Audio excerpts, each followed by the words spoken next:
కృష్ణా జిల్లా గన్నవరం నియోజకవర్గం టీడీపీ అభ్యర్థి యార్లగడ్డ వెంకట్రావు ఎన్నికల ప్రచారంలో దూసుకెళ్తున్నారు. ముస్తాబాద్ గ్రామంలో ప్రచారానికి వచ్చిన యార్లగడ్డకు గజమాలతో ప్రజలు ఘన స్వాగతం పలికారు. అలాగే గ్రామంలో యార్లగడ్డకు అడుగడుగునా మహిళలు హారతులు పట్టారు.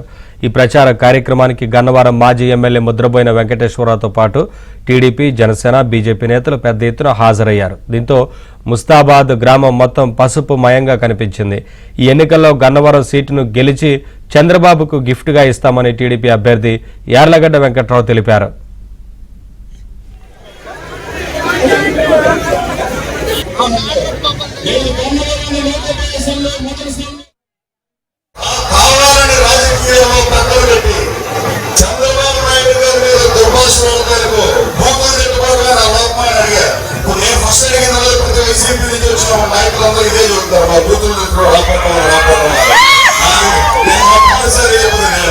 ఈ రాష్ట్ర ముఖ్యమంత్రి